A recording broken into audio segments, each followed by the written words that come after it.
Nous allons aller dans Parashat Vayarel. Ça va? On n'est pas trop en retard. Si on est en retard sur le... Voilà, on a 3/4 d'heure de retard sur le... Mais on va quand même y aller.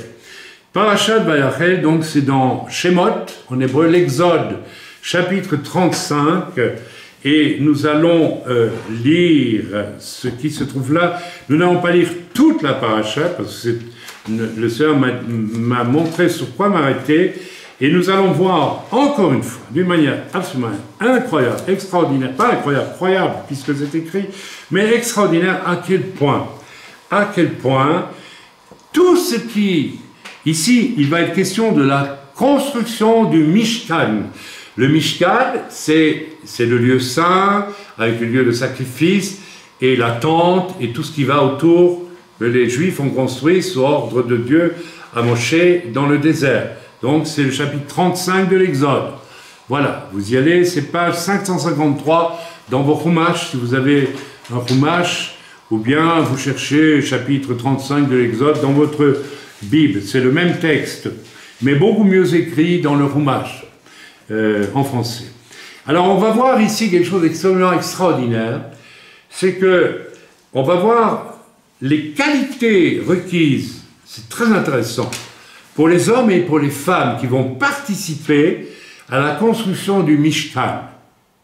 Et le Mishkan ici, dans les qualités requises pour le construire, nous allons nous rendre compte que c'est exactement les mêmes qualités pour construire dans l'Église. Et on pourrait pousser très loin tous les éléments du Mishkan, les éléments matériels du Mishkan, et on retrouverait des choses qui correspondent à l'Église. Donc, Yeshua était déjà présent là, et tout ce qui est dit ici est le prototype vivant de ce qui va se faire d'une manière accomplie dans l'Église. Extraordinaire, magnifique, on y ensemble.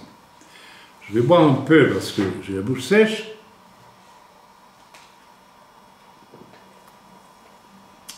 Moshe rassembla toute l'assemblée des enfants d'Israël. Et vous allez voir que, selon ce qui est écrit ici, et ça c'est très intéressant, ce n'est pas tout Israël qui va participer, sauf pour les dons qu'ils vont faire, parce qu'ils vont, pour construire le Mishkan, il va falloir que les Juifs apportent de l'or, de l'argent, de toutes sortes de choses, des peaux, des tissus, etc., etc. On n'aura pas le temps de faire le détail de tout ce que signifie chaque objet qui est amené, mais tout correspond à quelque chose qui est une qualité qu'on va retrouver dans l'Église plus tard. Mais on n'aura pas le temps de le faire. On va s'arrêter sur les humains. Nous allons voir que tous les humains ne sont pas appelés pour l'édification du Mishkan. Alors, vous allez me dire, mais alors tous les chrétiens ne sont pas appelés à construire l'Église. Oui, ben, beaucoup de chrétiens ne sont pas, croient qu'ils participent à la construction de l'Église, mais ils n'y participent pas, en fait. Parce qu'ils ne sont pas vraiment nés de nouveau. Dans le peuple d'Israël qui se trouvait là au désert, il y avait des vrais juifs, et il y avait beaucoup de cochons, avec le sabot fendu, mais qui ne ruminaient pas. Des faux, des à moitié.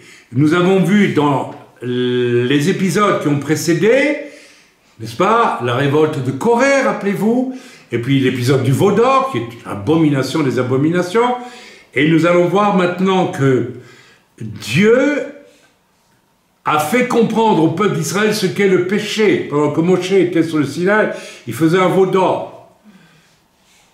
On peut considérer qu'à partir de là, une élite d'Israël a compris ce qu'est le péché, et la crainte de Dieu est entrée dans leur cœur. Donc, à partir de là, ils peuvent construire le Mishkan, la maison de Dieu.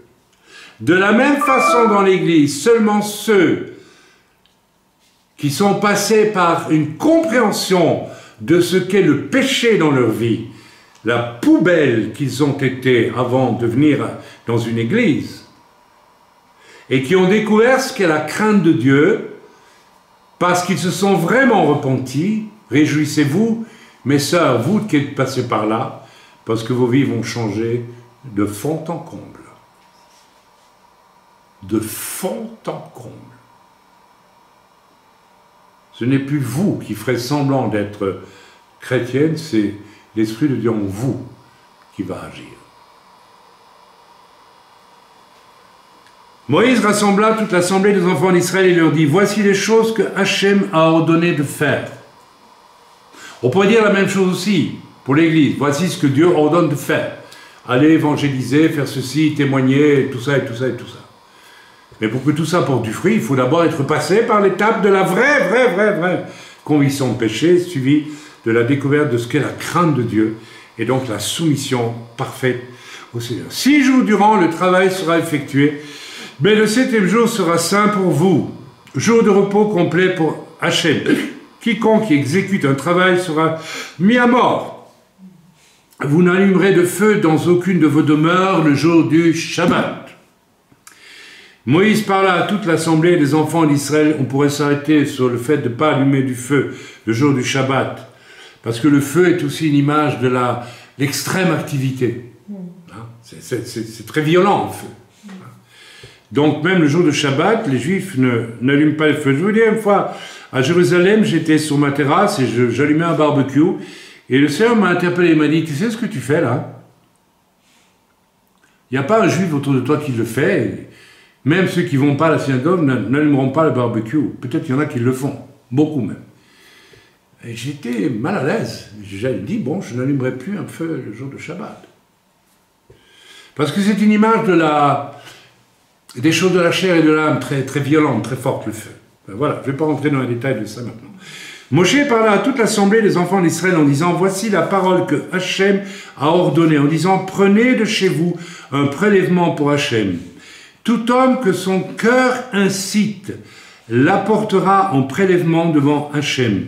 Or, argent et cuivre, laine, azur pourpre et écarlate, lin et poil de chèvre, peau de bélier teinte en rouge, peau de tarach et bois d'acacia, huile pour l'éclairage, aromates pour l'huile d'onction et pour l'encens aromatique, pierre de shoham et pierre d'enchâssement pour le éphod et pour le pectoral. Tout cela, tous ces objets-là, on devrait prendre le temps, on le fera peut-être une autre fois, on ne le fera pas aujourd'hui.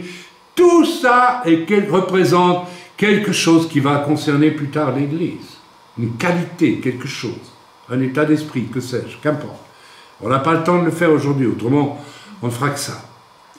Et toute personne sage de cœur parmi vous viendra et fera tout ce que Hachem a ordonné.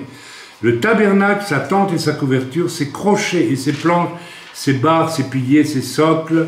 On va s'arrêter là, on va commencer à commenter. Alors, page 553, c'est là où nous sommes. Il est question que le Seigneur dit, il dit ici, Moïse parla à toute l'assemblée d'Israël, disant, voici la parole qu'Hachem a ordonnée en disant, excusez-moi, j'essaie de retrouver le passage. Oui, d'abord, il est question à toute personne sage de cœur. Alors, nous allons parler de sagesse et de cœur dans ce passage. Nous verrons que la notion de cœur va avec ce que Dieu attend de l'homme. Non pas avoir un bon cœur et se conduire comme une nounou, c'est pas ça, mais avoir le cœur à l'ouvrage, être viril, être actif dans l'œuvre du Seigneur. Pas se contenter de recevoir et puis c'est tout. La plupart des hommes aujourd'hui reçoivent, mais ne sont pas, et encore une fois, j'insiste et je répète, si tu ne passes pas par la case poubelle, conviction de péché, repentance, nouvelle naissance, je répète, poubelle, conviction de péché, repentance, avec larmes et tout ce qui s'ensuit, réparation, repentance, et puis nouvelle naissance, tu ne peux pas être un homme rempli de cœur et de zèle pour le Seigneur. Tu vas être un homme rempli de zèle pour ta petite religion à toi, mais pas pour le Seigneur. Ok, ici il est donc question de sagesse de cœur. Alors, en quoi consiste ici la sagesse de cœur? C'est celle de l'être homme ou femme, qui est sans illusion sur lui-même, qui a découvert, comme les Hébreux ont découvert que le veau d'or, voilà de quoi nous avons été capables. Certains parmi nous ont été capables de ça. Et nous qui sommes là avons peut-être assisté à ça, mais nous n'avons rien dit. Comme Aaron qui n'a rien dit, qui n'a rien fait. Mais là, c'est fini. Je fais très attention. Je suis renseigné sur ce que ma nature humaine est capable de faire. Nous avons dans nombre d'églises évangéliques aux États-Unis, en Afrique, partout dans le monde, à peu près 50%, si pas 60% des jeunes qui vont voir des films porno. Mais qui n'en ont pas honte. Et ils viennent à l'église. C'est-à-dire que ces jeunes ne sont jamais passés par la case poubelle, conviction de péché, repentance, nouvelle naissance. Ils sont toujours dans l'idée, parce que je vais à l'église, je suis sauvé. Non, tu vas à l'église et tu te perds encore plus en allant à l'église. Parce que devant Dieu, tu n'auras aucune excuse. Dieu dira, mais tu es allé à l'église, tu as entendu ma parole, mais tu ne l'as pas prise au sérieux. Waouh! Sage de cœur, ça veut dire être vrai aussi. Dans les deux repentances que nous avons vues l'autre jour, il y avait quelque chose qui n'était pas vrai. Comme beaucoup de gens, ils sont pris sur le fait et ils se trouvent toutes sortes d'explications, d'excuses. Ils ne sont pas vrais, ils sont hypocrites. Tu es hypocrite. Moi, si ma femme me dit, mais tu fais ça, c'est pas bien, j'ai dit, oui, c'est pas bien. Toi, je peux dire, oui, mais je suis énervé, je suis fatigué, non, c'est pas bien. Il y a des années, je prends toujours ces exemples-là, je me déshabillais le soir et j'enlevais mes chaussettes et je les retournais. Voilà. Et un jour, ma femme m'a dit, mais tu crois que je suis ta servante? Tu ne peux pas retourner tes chaussettes toi-même. Ah ben j'étais convaincu de péché, je dis, mais elle a raison, c'est pas mon boy. J'ai pas discuté, j'ai pas dit, mais tu sais, je suis fatigué, tu te rends pas compte, le soir, ceci, j'ai bossé beaucoup, et voilà, et grâce à moi, ceci. Non, rien du tout. Je dis, c'est vrai, tu as raison, terminé, fini. Je te demande pardon. Et depuis ce jour-là, je retourne toujours mes chaussettes. Je me suis repenti, je suis né de nouveau dans le domaine de retournage de chaussettes. Vous pouvez sourire, mais regardez comment nous vivons. Sage de cœur, donc vrai. L'autre jour, de la bouche on demandait pardon, mais le cœur n'était pas vrai. N'est-ce pas? Vous comprenez maintenant, le cœur n'y était pas. Il n'y était qu'à moitié. Vous étiez des porcs, sabots fendus, mais vous ne ruminiez pas. Et vous mettiez du parfum religieux sur le cochon, en disant, ben ça va, je suis dans l'église. Hein, tu n'es dans rien du tout. Tu es dans une illusion.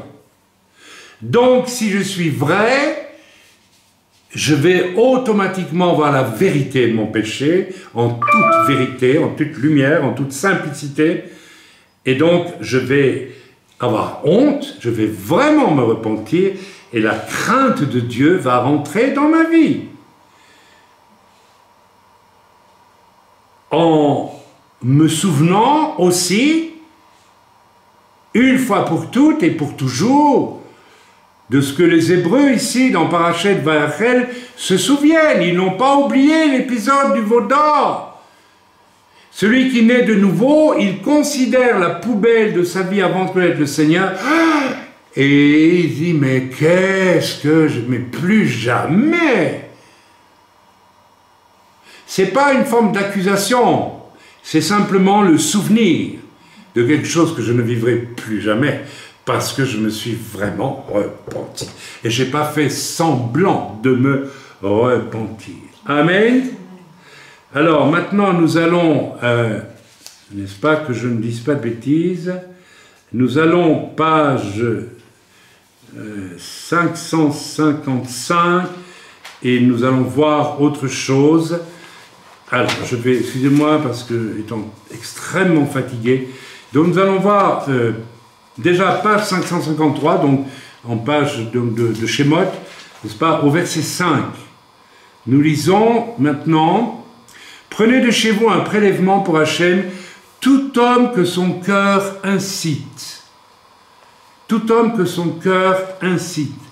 Maintenant, si nous allons, nous allons page 555, un peu plus loin, il est question au verset 21 à 22, ceci, « Puis vinrent tous les hommes portés par leur cœur. » Maintenant, il est question non plus de sagesse, mais de cœur. Le cœur à l'ouvrage. Le cœur, en deux mots, un véritable croyant doit avoir tout son cœur tourné vers qui en priorité? Vers qui? Vers Dieu, avant sa femme, avant ses enfants, avant son travail, avant sa maison, avant tout. Si Dieu n'est pas en premier, c'est que tu adores quelque chose d'autre. Tu fais passer ta femme avant toi, avant Dieu? Non. Ok, on lit. Puis vinrent tous les hommes portés par leur cœur. Et un peu plus bas, au verset 22, il est écrit « Les hommes vinrent avec les femmes, tout homme généreux de cœur apporta des bracelets, des boucles, des anneaux, etc., etc. » Et donc, il y a cette notion ici de la générosité du cœur. Ok? Et donc, un cœur qui n'est pas partagé. Ici, les Hébreux, n'est-ce pas, les hommes et tout Israël vient avec un cœur entier pour servir le Seigneur. Priorité des priorités. Nous avons ici des sœurs qui habitent la région, qui ont pu, par la grâce de Dieu, obtenir des maisons, et le Seigneur, la première chose que je leur ai dit quand elles sont arrivées dans la région, je dis, est-ce que c'est votre maison qui est la chose la plus importante, ou est-ce que c'est Dieu? Et à toute personne qui rejoindrait la région ici, je dirais, la chose importante pour laquelle tu es là, c'est Dieu ou c'est autre chose? Si ce n'est pas Dieu, ça ne fonctionne pas. C'est du cœur entier et non pas d'un cœur partagé. Autrement, on est un porc, sabot fendu, on ne remine pas. D'accord. Alors, à la fin du message, si tu veux bien, mon frère, il y a Serge qui m'envoie un petit message, donc tu me le rappelles à la fin du message. Ok? C'est d'un cœur entier que l'on se met au service de Dieu. Mon travail, ma maison, ma famille, tout. Alors, je n'ai pas dit qu'il fallait négliger ton travail, ni ta famille, ni tes enfants, ni ta femme, ni... Non! Mais j'ai dit que tu les fais passer après Dieu. C'est pas la même chose. Et en général, quand je mets Dieu en premier, le travail va bien, le couple va bien, la famille va bien, et tout va bien, et tout est merveilleux. Mais si je ne mets pas Dieu en premier, ça ne marche pas. Amen. À quoi bon servir un maître si on n'y apporte pas tout son cœur? Amen. J'ai vécu un exemple. Il y a 2 semaines, j'ai eu un ennui avec ma voiture, rappelez-vous, qui criait là, puis je suis allé dans un garage, et j'ai vu ce qu'est un homme, qui est peut-être un chrétien, je n'en sais rien, ce jeune garagiste, qui s'est empressé de venir avec un immense sourire, profondément, vraiment aimable vers moi, et serviable. Je vais témoigner déjà de cela. C'est-à-dire que j'ai vu ce jeune homme qui faisait de moi sa priorité. Il n'était pas obligé. Il voulait dire, monsieur, attendez, j'arrive dans 5 minutes, garer la bagnole, puis ne pas me voir. Mais il m'a vu.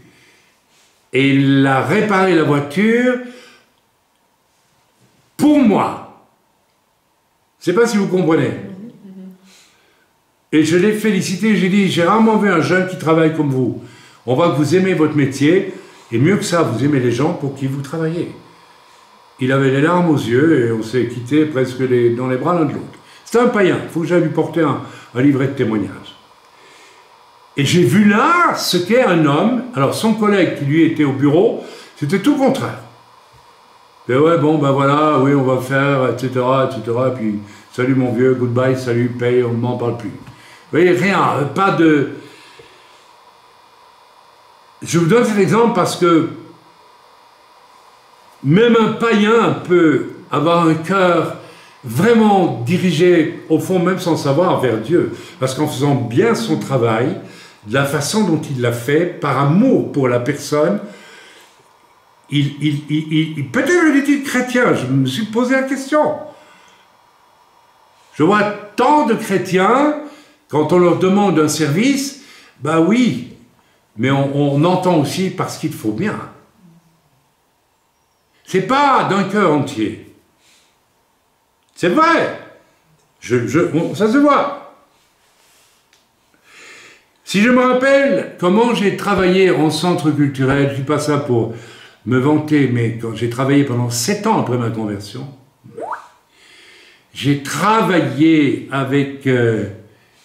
bien, Claire doit s'en aller. Salut Claire, au revoir. J'ai travaillé, mais comme 15 personnes. Je vous garantis, ma femme s'en rappelle, avec une énergie folle, extraordinaire. Mais le matin, très tôt, je me levais, je mettais Dieu en premier. Et je disais, Seigneur, ce travail, il t'appartient. Tu me fais faire ce que toi tu veux. Waouh! Alors tu disais, ok, d'accord, tu me donnes ton travail. En plus, tu me donnes rien du tout, c'est moi qui te l'ai donné. Alors, tu me donnes que ce qui m'appartient, hein, mon coco. Alors tu vas voir comment ça va marcher. Ah là là là là là là. J'ai repris un centre culturel qui était coté 0,3 points sur 20, donc rien du tout. Et en 2 ans, je l'ai mené à 13 sur 20, avec des félicitations. Qui a fait ça, Dieu? Qui m'a donné les idées? Dieu. Qui m'a donné l'énergie? Dieu. Mais c'était Dieu d'abord. Dieu d'abord. Toute personne sage de cœur. Alors ça, on voit au verset 10, page 553. Il est question aussi, j'ai déjà dit, voilà, on va pas revenir dessus, ok? Alors excusez-moi, il faut que je retourne en arrière dans mon message, j'espère que vous me suivez, parce que j'ai bien conscience que ce n'est pas facile, donc je suis... Alors, nous allons, je pense que j'ai épuisé le point 2, non, j'ai pas épuisé le point 3, alors pardonnez-moi, je veux absolument être... sage et prudent, retourner sur mon point 3. Alors, le voici. Ok. Voilà. Page 553, nous l'avons vu, n'est-ce pas, déjà, mais je reviens dessus, ce n'est pas mal, verset 10. Et toute personne sage de cœur, n'est-ce pas, la crainte de Dieu, je l'ai déjà dit, mais je le répète, le respect pour Dieu me donne un cœur bon et immédiatement réceptif s'il rencontre le mal, n'est-ce pas? C'est ça, la sagesse de cœur, ici. Plus loin, on va voir qu'elle s'applique aux femmes, la sagesse, tandis que la générosité du cœur s'adresse à l'homme. Donc on va parler de sagesse et de générosité pendant tout ce message. Voilà, ok? Par exemple, la sagesse de cœur, lorsque le roi David pêche lourdement en faisant tuer Uri et puis en prenant sa femme, déjà là, s'il avait eu de la sagesse, il serait tombé à genoux devant Dieu tout de suite. Mais néanmoins, lorsque le prophète Nathan vient le trouver, il a un cœur sage. Il ne discute pas. Il tombe à terre et dit, c'est vrai, je l'ai fait. Est-ce que vous voulez réfléchir au nombre de fois où un prophète, ou bien un pasteur, ou bien un frère ou une sœur vous a dit, mais ce que tu fais là n'est pas bien, et vous n'êtes pas tombé à genoux en disant, c'est vrai, je te demande pardon. Vous avez justifié, vous avez mis sous tapis, vous avez botté en touche, vous donnez des explications, et vous le faites avec un nez en l'air, plein d'orgueil. Cette saleté de l'orgueil qui vous empêche de reconnaître avec sagesse, oui, je suis pécheur. Transposons, j'agis mal, le Saint-Esprit ou la prédication, ou un homme de Dieu, un vrai pasteur, Il va voir que tu as péché, ça se voit. Il va voir que ton comportement n'est pas naturel, il y a quelque chose qui ne va pas chez toi. Le Saint-Esprit le montre.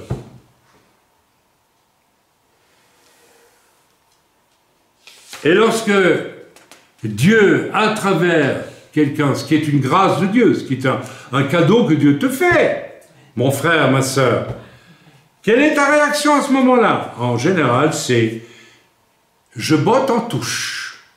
Et alors, apparaît ce que je déteste suprêmement, que je n'arrête pas de répéter à des centaines de fois depuis des années, le beau discours de regret, mais qui n'est pas un discours qui sort du cœur.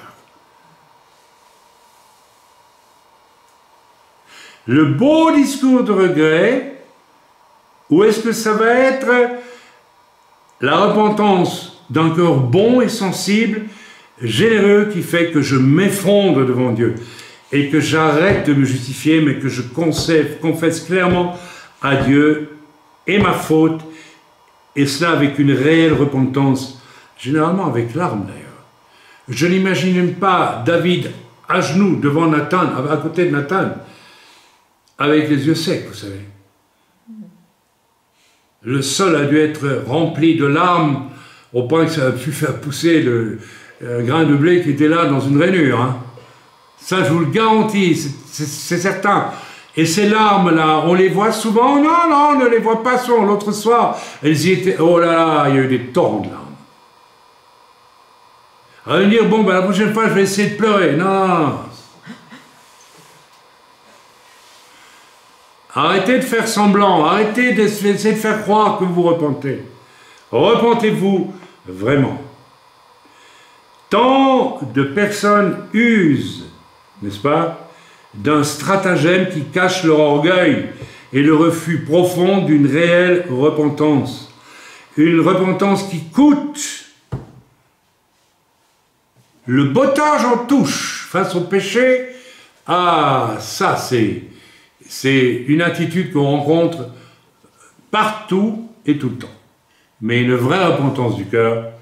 Et vous savez, ce n'est pas un détail, parce que si vous restez dans cet état d'esprit, Dieu va essayer,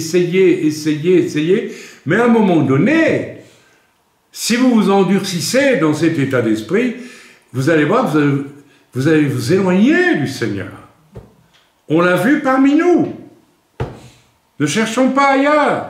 Pourquoi certaines personnes sont égarées, perdues dans le monde, et ne le savent même pas, ou ne veulent pas le voir. En se débarrassant de leur faute par un aveu indirect, alors il y a pire aussi. Hein. On a commis une faute, on va écrire un mail au pasteur. J'ai fait ça, c'est pas bien. Mais attendez, mais c'est quoi? C'est mon ordinateur qui se repent devant moi pour me montrer que vous êtes repenti. C'est encore pire. Là, on prend une distance et c'est complètement désincarné comme repentance. Et on jette la poubelle dans le cœur du pasteur. Mais vous savez que Dieu m'a dit, tu dois arrêter d'accepter ça. Il faut que les gens se repentent devant Dieu et pas croyant que l'ayant dit au pasteur, comme un curé, hein, eh bien c'est bon, c'est fini, je suis bien. Non, t'es pas bien. Tu t'es pas repenti. Tu t'es débarrassé de ton péché. Qu'est-ce que font les catholiques quand ils pêchent? Ah, heureusement, il y a 3 fois par an, je sais pas, ou 4 fois par an, on peut aller au confessionnal. Alors on va dire, monsieur le curé, j'ai fait ça, j'ai fait ça, j'ai fait ça, j'ai fait ça. Adium, dium, dium, pom, pom, 2 machins et 3 pater, et puis c'est bon comme ça. Ouf, ça va, je suis de nouveau sauvé. Ah bon? C'est ce que vous faites, certains. Il y a des gens qui m'écrivent, ils me disent, voilà, je suis dans le compromis, etc., qu'est-ce que je dois faire? Je dis, mais repens-toi. Récemment, une personne s'est mise dans les problèmes, pas quelqu'un de notre œuvre. J'ai besoin de votre conseil. Je dis, je n'ai qu'une chose à vous dire, rapprochez-vous de Dieu, repentez-vous. Et vous verrez que Dieu va vous montrer comment régler vos problèmes. Ce que vous voulez, c'est rester dans le compromis, dans le péché, en même temps que Dieu règle vos problèmes, qui sont issus de votre péché. Vous rigolez ou quoi? Je n'ai rien à vous dire, je ne peux rien vous dire. Repentez-vous. Terminé. Et la personne m'a répondu, frère, vous avez raison, c'est ce que je vais faire. Ah ben, il est temps. Il est temps. Amen. Quand on agit de la sorte, on révèle un orgueil profond et également, attention, une espèce de tiédeur. On est tiède avec son péché. On est complaisant avec soi-même. Moi, ça va, et on devient tiède. On peut pas être, comment dire, vif dans sa relation avec Dieu. Être fort, on devient tiède. Vous savez, il y a une église de Laodicée à qui le Seigneur dit, mais tu es riche apparemment, mais tu es tiède, tu es fade.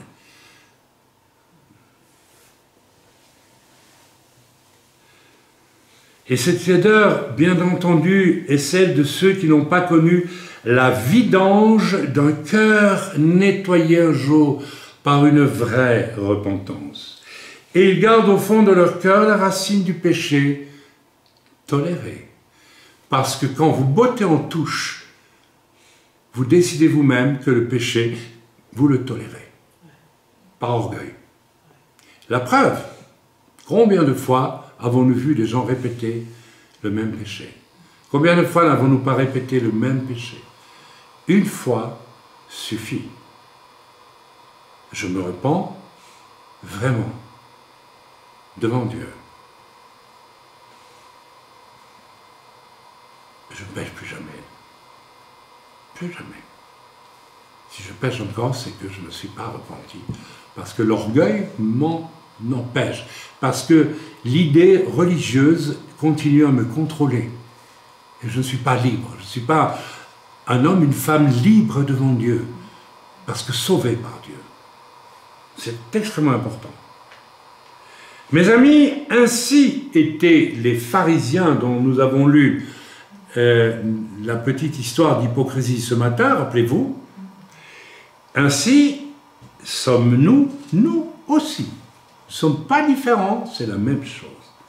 Eux, ils se disaient, puisqu'on met les tzitzit, puisqu'on va à la synagogue, puisqu'on lit la loi de Moïse, ça va.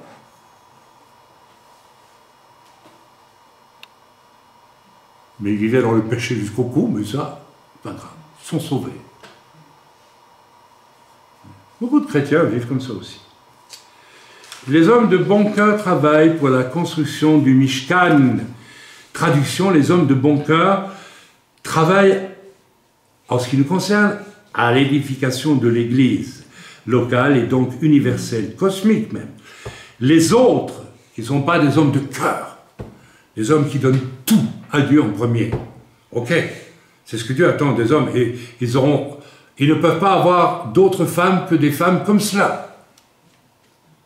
Logiquement, si tu es un homme de cœur qui met Dieu en premier dans toute sa vie, et on ne le met jamais suffisamment en premier, même quand on le met beaucoup en premier, si on veut être honnête, on dira, c'est pas encore, il y a peut-être encore 1%. Et ce pourcent-là, il faut aussi qu'il disparaisse. Mais généralement, vous aurez aussi, messieurs, une femme qui va vouloir aussi, qui va être fière de son mari. Parce qu'on demande aux femmes de respecter leur mari, mais qu'est-ce qu'elles respectent très souvent? Un pauvre type, et pas un homme généreux de cœur, un homme prêt à donner sa vie pour le Seigneur, un homme qui fait passer Dieu en premier avant sa femme, une femme chrétienne qui a un homme comme ça, elle va être fière de cet homme-là, elle va le respecter. C'est pas pour ça que son mari ne l'aime pas, mais il aime Dieu d'abord. Et comme elle est chrétienne, elle aime Dieu aussi d'abord. Donc tout va bien. Ok. Lisons maintenant, page 555, la construction du Mishkan, nous l'avons lu, n'est-ce pas, du verset 21 au verset 35. Lisons ensemble. Puis ils vinrent tous les hommes portés par leur cœur, portés par leur cœur qui est entièrement tourné vers Dieu d'abord. Ça, c'est pour l'homme. La femme aussi, mais si Dieu n'a pas la possibilité d'avoir de lui un homme pour qui Dieu passe en premier, on peut imaginer que cet homme n'ait jamais passé par la vraie poubelle, conviction de péché, confession du péché profonde, nouvelle naissance et nouvelle existence pour Dieu. Or, aujourd'hui, on rencontre très peu d'hommes dont le cœur est entièrement tourné vers Dieu. J'ai rencontré plein d'hommes autour de moi. Je me rappelle d'un homme que j'ai connu il y a longtemps, qui avait une connaissance de la Bible parfaite, enfin parfaite, très bonne, qui était célibataire et qui, voilà, se préoccupait de trouver une femme, alors il allait de lieu en lieu, etc. Et un jour, je lui ai dit, mais qu'est-ce que tu fais dans la vie? Ah, mais je fais ceci. Et je dis, mais avec tout ce que tu as appris de Dieu, mais il y a longtemps que tu devrais être au service du Seigneur, toi, qu'est-ce que tu fais?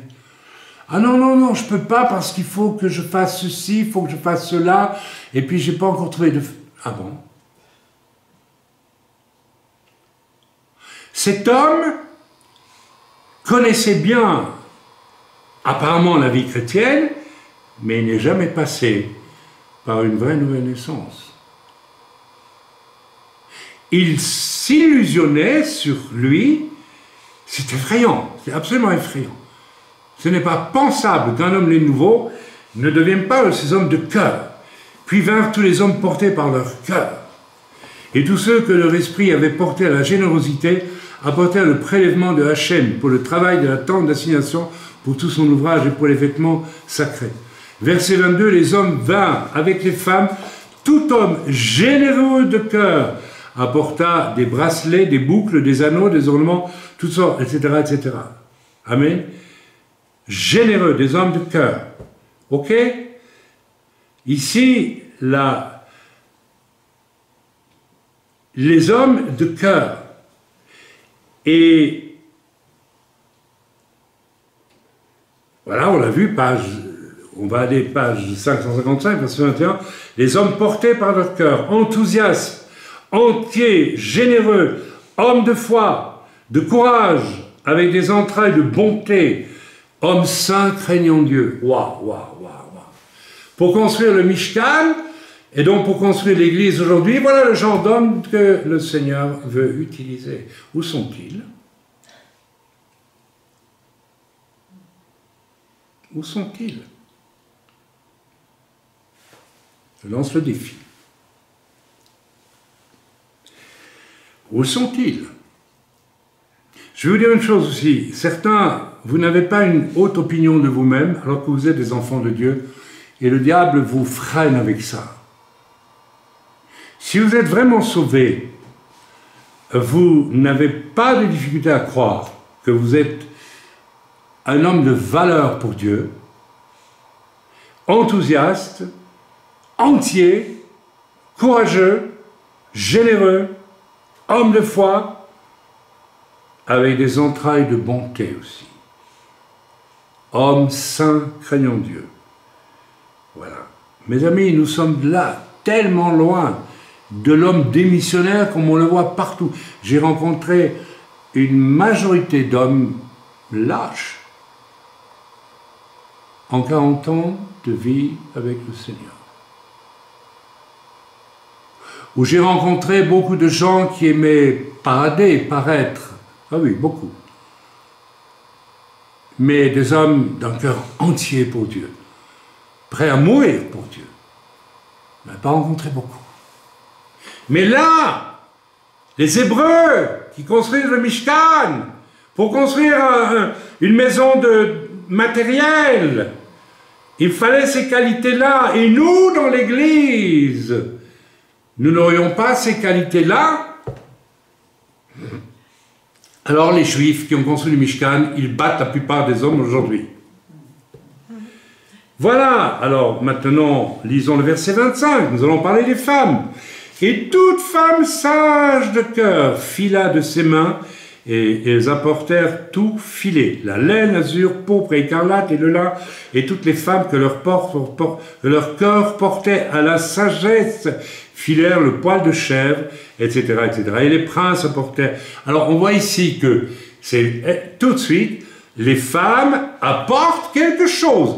Tout ce qui est nommé là, on pourrait chercher ce que ça typifie spirituellement pour l'Église, et on voit ici que nous avons vu déjà si souvent, n'est-ce pas, que la sagesse mentionnée ici, en Parashet Vayachel, est un garde-fou contre les dangers, c'est-à-dire la sagesse que Dieu donne aux femmes. Ici, si le rôle de l'homme est l'enthousiasme, la générosité et tout ce qui s'ensuit, le rôle de la femme est la sagesse, c'est-à-dire qu'elle prend du recul, parce que l'homme est en première ligne, et d'une certaine façon, il fonce, même si c'est conduit par l'Esprit de Dieu. Et Dieu a voulu qu'en retrait, il y ait un être différent de lui qui s'appelle la femme, et qui a une sagesse que l'homme n'a peut-être pas toujours. Il a une certaine sagesse, mais il y a des moments où il a besoin de la sagesse de sa femme. J'ai regretté, il y a des années, ma femme m'avait mis en garde avec sagesse contre... Voilà, et je n'ai pas prêté attention. Je lui ai dit non, tu te trompes. Elle ne se trompait pas. Elle avait raison, et si j'avais écouté, je me serais évité bien des déceptions, bien des souffrances. Donc, le rôle de la femme est ici primordial. On continue. Nous voyons, en lisant tout ça, que Dieu a donné à l'homme, enfin, demande à l'homme la générosité. Je dis bien la générosité, à tous égards. C'est quoi un homme généreux? C'est un homme viril. J'ai connu une génération avant la mienne d'hommes généreux. C'était vraiment des hommes généreux. Il y a aujourd'hui, d'une façon générale, une génération d'hommes pas généreux du tout.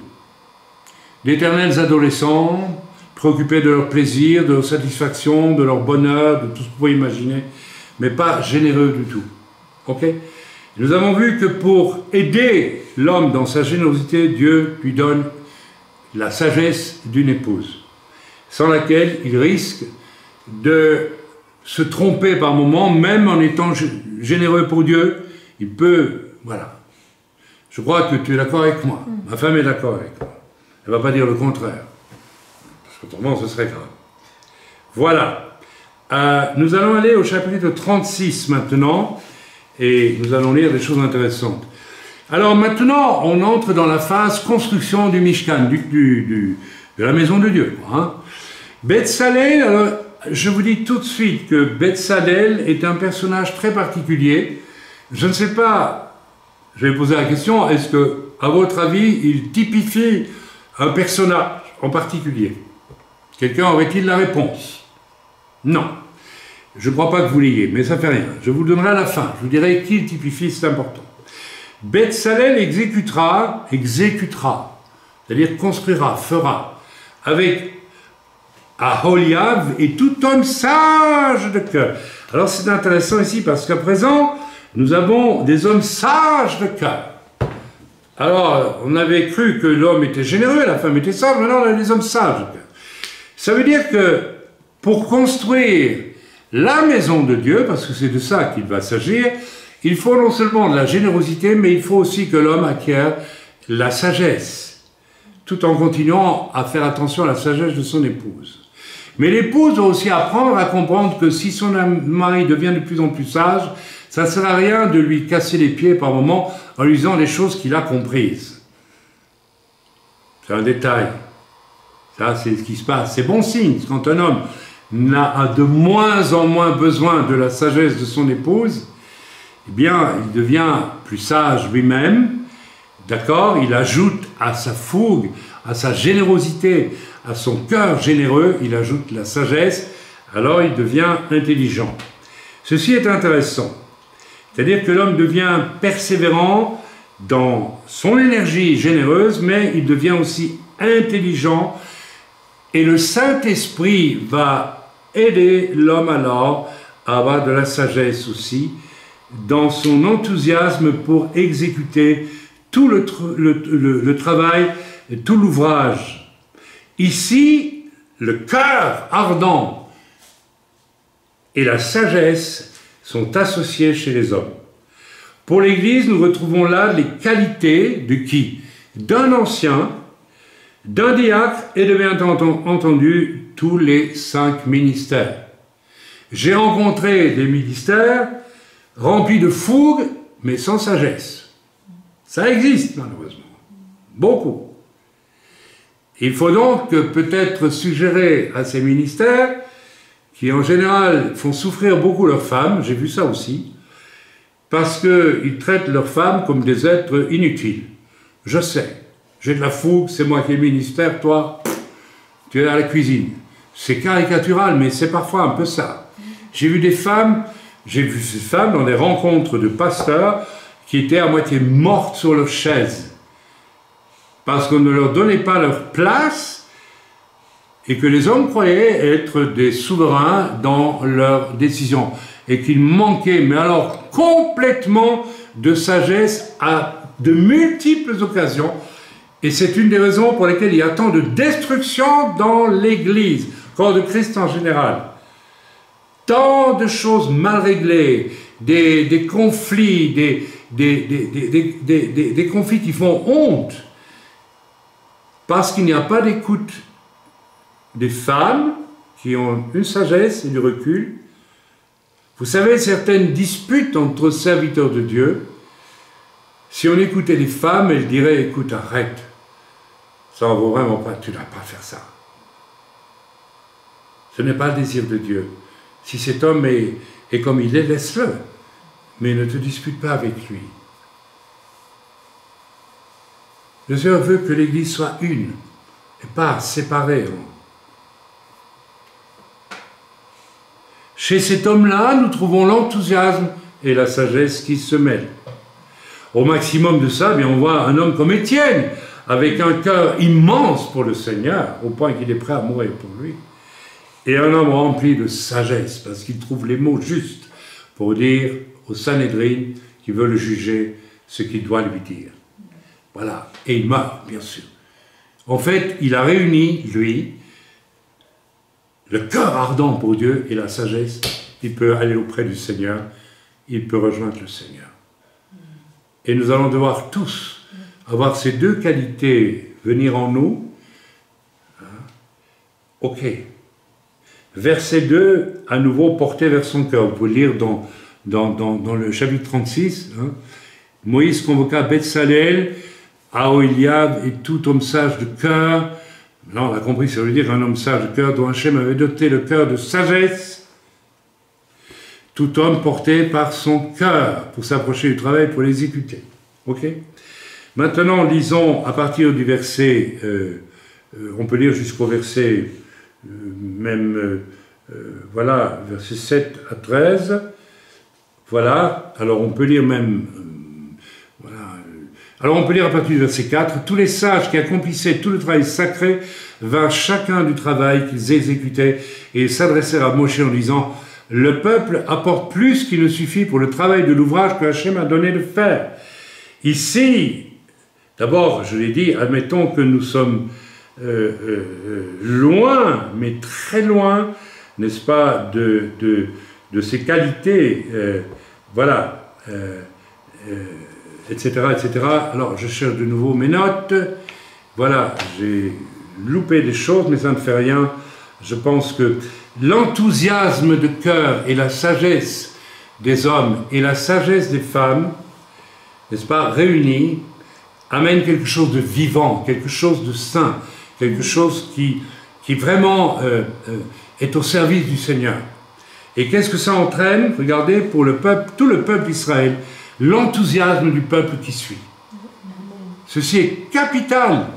Dans beaucoup d'œuvres chrétiennes, le peuple est endormi, est assoupi. Peut-être parce qu'il est composé d'hommes et de femmes, pas vraiment des nouveaux, mais aussi parce qu'ils n'ont pas des modèles de personnes absolument consacrées à Dieu.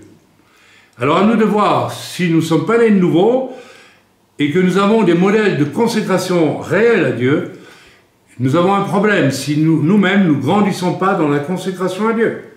Il n'y a pas que le pasteur ou le serviteur de Dieu de passage qui doit être consacré à Dieu, c'est tout le monde, chaque enfant de Dieu doit être consacré à Dieu en priorité.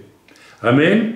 Amen. Et nous lisons maintenant au chapitre 36 au verset 7 à 13, on va lire tout, voilà, à partir du verset 7, nous l'avons lu, nous avons lu une passage, à partir du verset 6, Moshe ordonna qu'on fasse passer dans le camp une proclamation disant que ni homme ni femme ne fassent plus le travail pour le don au sanctuaire. Donc les gens avaient apporté tellement de dons pour la construction du sanctuaire qu'il y en avait trop. Alors c'est incroyable. Vous savez, quand il y a trop... Alors ici, je transpose, je ne parle pas d'argent ici. Je parle de... Il faudrait qu'il y ait presque trop de personnes qui veulent servir Dieu de tout leur cœur. Si on arrive à ça, une église qui déborde, il y en a trop qui veulent servir Dieu, vraiment. Waouh! Seigneur, alors là, on pourrait parler d'un réveil. D'un vrai réveil. Et pas des gens qu'on doit tirer à longueur de semaines et d'années pour qu'ils veuillent bien comprendre qu'il faut qu'ils naissent de nouveau. Mais là, si on a... Et voilà, le peuple de Dieu, tout le peuple de Dieu va vouloir servir Dieu. Il donne tout ce qu'il peut, de tout son cœur. Amen. Amen. Voilà. Ça, c'est vrai aussi dans le domaine financier. Il y a tant d'églises où les gens ne donnent rien. Et moi, quand on m'a parlé un jour d'une église en Suisse où le pasteur, une assemblée de 150 personnes, avec des riches, s'il vous plaît, et le pasteur devait travailler en plus d'être le pasteur. Je dis, mais c'est quoi cette église? Mais ils veulent le tuer, le brave homme là. Ils vont le tuer, là, c'est pas possible. Ok, moi j'ai fait ça pendant 7 ans. Je travaillais en même temps que j'étais au service du Seigneur. Mais à un moment donné, ça m'a dit, tu peux pas faire les deux à la fois éternellement. Alors l'un ou l'autre, hein. C'est trop. Et j'ai attendu que le Dieu m'appelle à choisir finalement à être à temps plein. Amen. Voilà. Alors qu'est-ce qui se passe ensuite? Verset 7. Et le travail était suffisant pour tout le travail pour le faire. Et il y en avait en surplus. Ah, le jour où il y aura du surplus de gens pour le service du Seigneur, bien, enfin, écoutez, on sera heureux. On pourra se diviser en deux, faire une autre église ailleurs. Ah ben oui, mais voilà. C'est comme ça que ça marche normalement. Tous les sages de cœur parmi ceux qui effectuent le travail firent le tabernacle, 10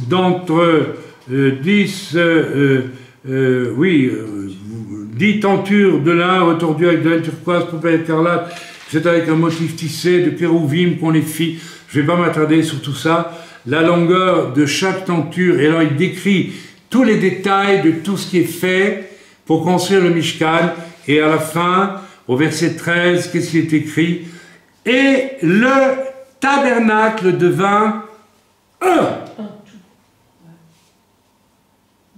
Parfait.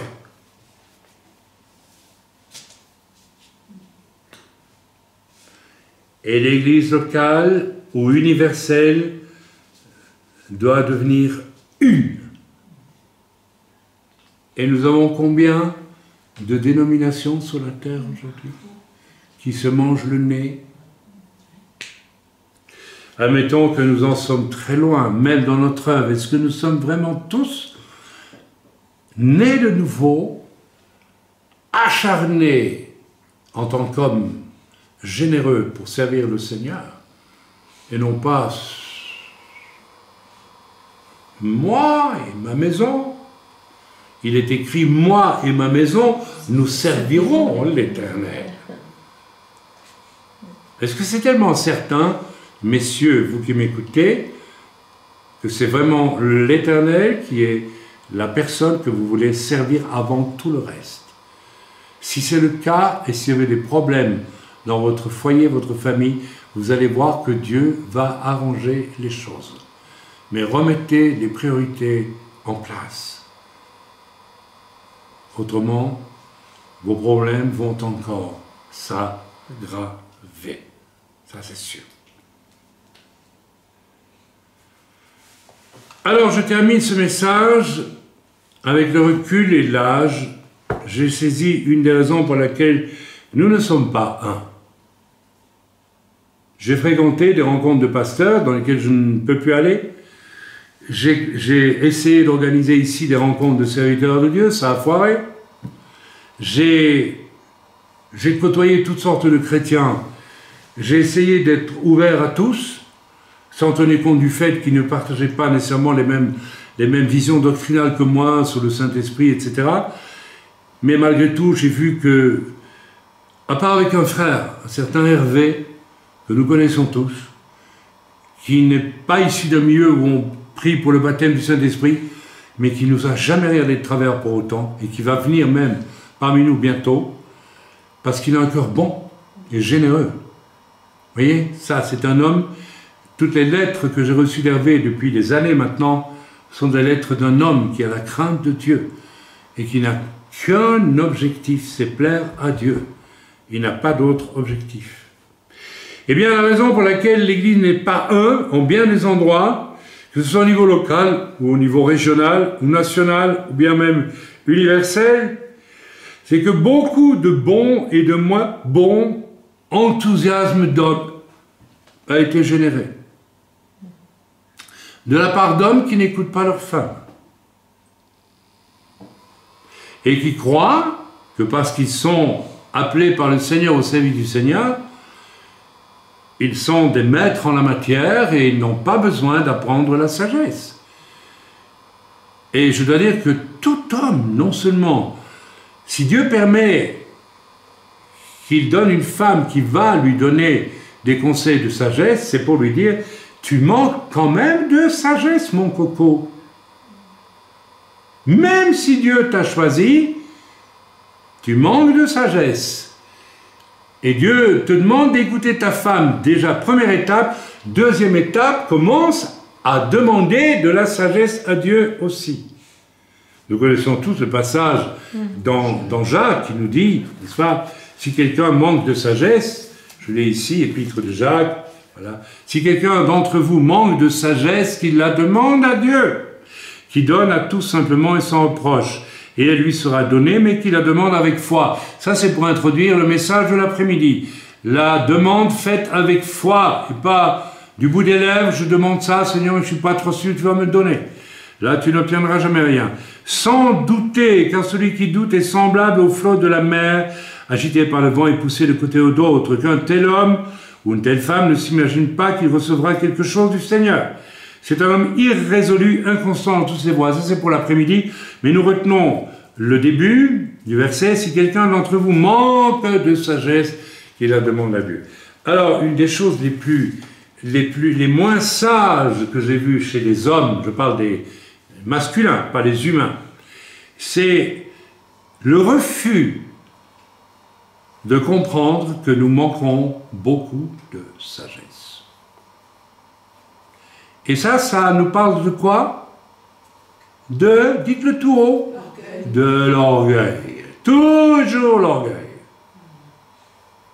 S'il y a une chose qu'un homme de Dieu doit absolument décider de dégager de sa vie, c'est l'orgueil. Je n'ai pas dit qu'il faut devenir comme une bougie, faire semblant d'être humble. Non. On peut avoir un caractère généreux et fort et être humble. Et demander à Dieu de la sagesse. Je demande, j'implore le Seigneur de me donner encore bien plus de sagesse que le peu que j'ai reçu. Seigneur, je te demande de tout mon cœur. J'essaie, dans toutes mes relations, dans tout ce que tu me présentes, d'agir avec sagesse. J'ai manqué de sagesse parfois en étant trop ouvert d'un bon cœur d'homme, mais pas d'un cœur de serviteur. J'ai traîné derrière moi des boulets qui ne voulaient pas changer parce que j'avais pitié d'eux. J'avais bon cœur comme un homme peut avoir bon cœur. Jusqu'au jour où Dieu m'a dit, tu ne crois pas qu'il t'a pompé assez ton bon cœur, celui-là? Tu arrêtes. Terminé. Ce n'était pas sage de continuer sans arrêt. Vous voyez, on a besoin de sagesse. On doit savoir où commencer et où s'arrêter en toutes choses. J'apprends.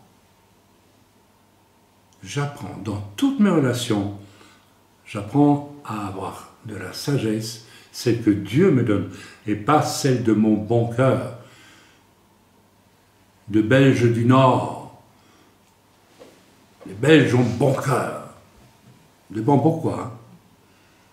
Mais il y a ce côté gentil chez les Belges. C'est pas la sagesse qui vient de la gentillesse sociale, culturelle qui compte, non. C'est celle qui est dictée par la sagesse. Ok? L'enthousiasme pour servir Dieu non tempéré par la sagesse. Mes amis, quand je fais rétrospectivement une réflexion sur tout ce que j'ai vécu et vu, que de dégâts, que de vies brisées. Je suis sûr, hélas, que Dieu reprend parfois certains serviteurs de Dieu parce que leur manque de sagesse fait bien plus de dégâts que le beau ministère que Dieu leur a confié. Ah oui. J'ai connu ce genre d'exemple. On peut avoir un appel de Dieu, on peut être vraiment généreux et on veut aller de l'avant, etc., etc., et ne pas équilibrer notre élan par une recherche de la sagesse, ne serait-ce qu'en écoutant nos femmes. Je serais intéressé de faire un sondage parmi tous ceux qui servent le Seigneur, demander comment écoutez-vous vos femmes? J'ai vu tant de couples de serviteurs où les femmes avaient l'air d'être moribondes, d'être inutiles. Jamais consultées. Orgueil de mâle. Et beaucoup de dégâts sont venus aussi, et là je m'adresse aux sœurs, à cause de petites et grandes folies chez les femmes sans sagesse. Il y a des femmes qui sont là pour avoir de la sagesse, mais elles peuvent aussi manquer totalement de sagesse. Et ne jouant donc pas ainsi leur rôle, pourtant essentiel. Manque de retrait, manque de j'attends avant de parler. Ça, c'est un grand problème.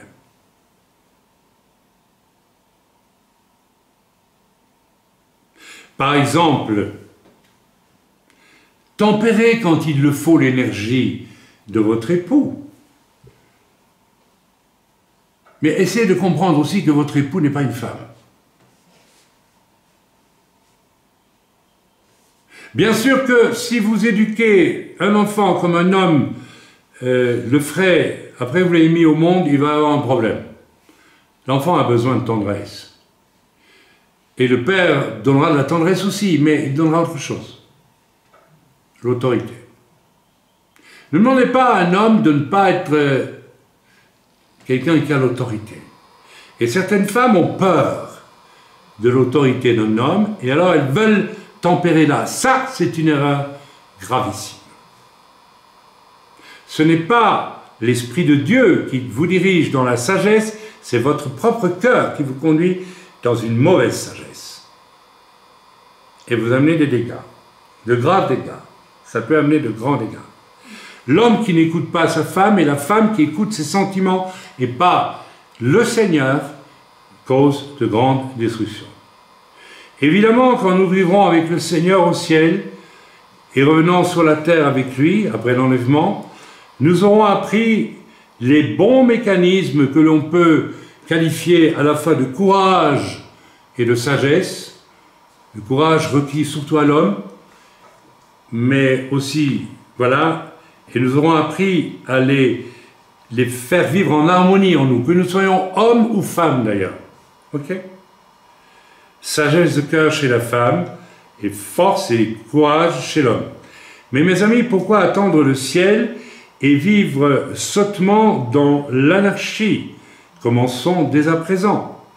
Vous savez, au ciel, l'Écriture nous dit qu'il n'y aura plus ni homme ni femme. Intéressant, hein? J'aurais plus besoin de ma femme pour me conseiller sagement.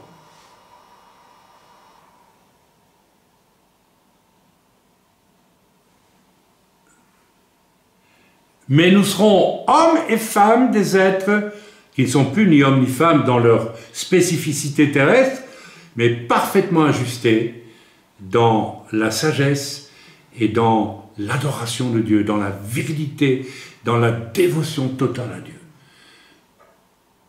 Je ne crois pas qu'il y aura une seule fausse note au ciel quand on louera le Seigneur. Que je parle des fausses notes du cœur. Il n'y aura pas de personnes qui loueront Dieu religieusement. Ça sera une louange parfaite. Dans Parashat Vayachel, nous voyons le cœur enthousiaste comme étant une chose masculine et la sagesse comme étant une chose féminine. Et puis nous voyons que enthousiasme et sagesse finissent par se rejoindre pour tous. Vous l'avez vu? Oui. On l'a lu. Et ce sont les prémices de la perfection finale de l'Église régnant avec le Seigneur Yeshua sur la terre. Quand nous reviendrons sur la terre avec le Seigneur, avec les corps transfigurés, je crois que nous ne serons plus ni hommes ni femmes.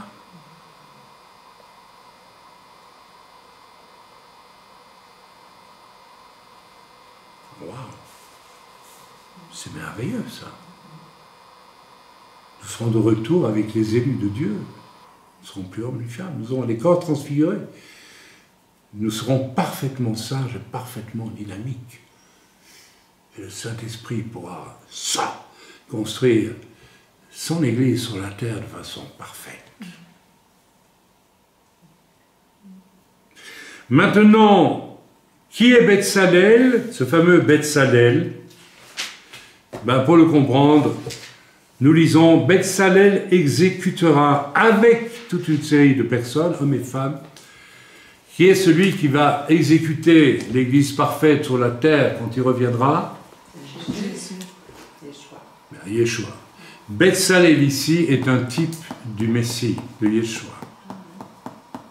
Donc, ça veut dire que Yeshua était déjà présent, en type peut-être, mais présent, et il l'était déjà aussi spirituellement, là, lorsque les Hébreux ont construit le Mishkan.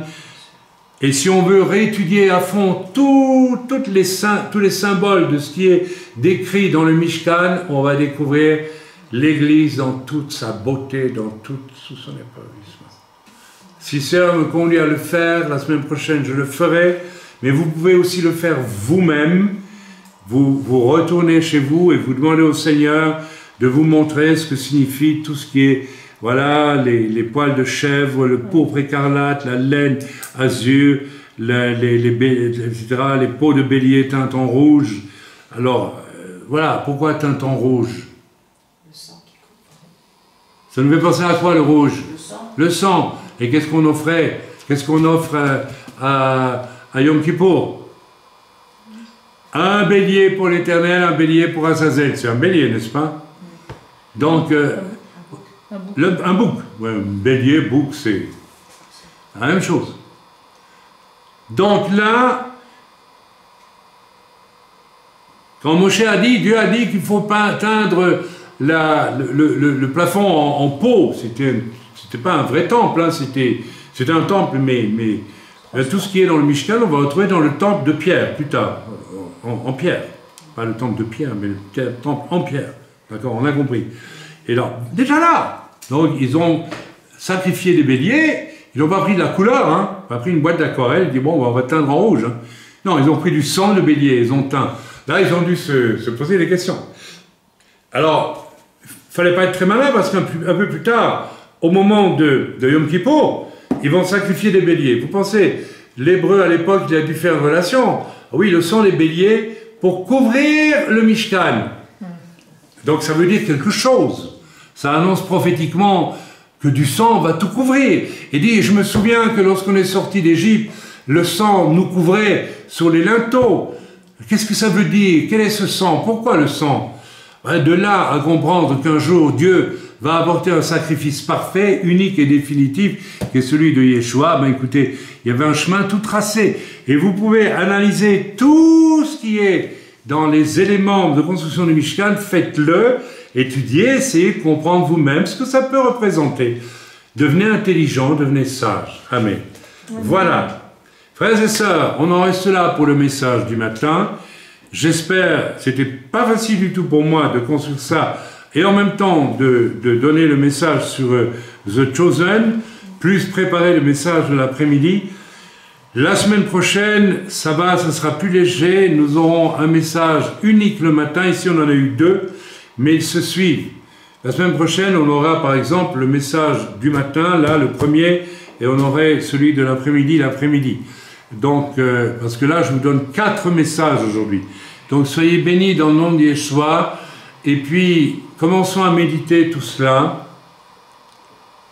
Posons-nous la question, est-ce que je suis confortable parce que je fais partie d'une religion dite évangélique, juive messianique? Est-ce que c'est vraiment ça qui est important pour moi, ou est-ce que je suis passé par poubelle, conviction de péché, repentance, réparation, s'il vous plaît, du fond du cœur, larmes de repentance réelle, vraie repentance, qui fait que je sors tout ce que j'ai à sortir de mon cœur devant Dieu, et puis, après, nouvelle naissance. Si tu ne passes pas par la vraie repentance, tu ne peux même pas naître de nouveau, c'est impossible. Pourquoi naîtrais-tu de nouveau, puisque tu n'es pas mort? La conversion, c'est une mort à ce que j'étais avant. Je dois donc m'en préoccuper. Seigneur, je te prie pour tous ceux qui entendront ce message. Il y en a beaucoup qui doivent l'entendre, je le sais. Je pense à des amis africains, je sais que ce message va vers l'Afrique. Je pense à des chrétiens que tu me montres, qui vivent confortablement dans l'église évangélique, en se disant « tout va bien pour moi, je vais au ciel, je suis sauvé ». Non, mes amis, ça ne va pas. Il vous manque le message qui a été prêché aujourd'hui. Réécoutez-le et posez-vous vraiment la question. Parce que si vous ne naissez pas vraiment de nouveau, vous ne pouvez pas devenir un homme de cœur pour Dieu, donnant toute sa vie, mettant le Seigneur en premier. Et beaucoup d'entre vous, vous ne mettez pas le Seigneur en premier, vous mettez votre propre vie en premier, parce que l'orgueil vous empêchait de vous abattre un jour devant Dieu, de vous repentir du fond du cœur, non pas seulement de la bouche, mais du fond du cœur, et de naître de nouveau. Ensuite, vous pouvez devenir un homme généreux, qui met le Seigneur en premier, parce que vous êtes débarrassé de vous-même, en tant qu'être mauvais, pécheur, charnel, tout ce que vous voulez, hélas.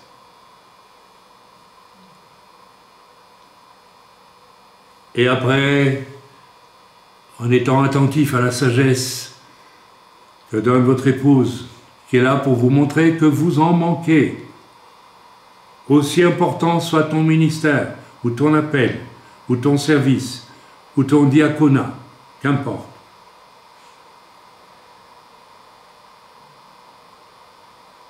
Et le fait que tu admettes que tu manques de sagesse va te conduire à la demander à Dieu, selon Jacques. Nous l'avons lu tantôt. Celui qui manque de sagesse la demande. Nous en manquons tous. Beaucoup.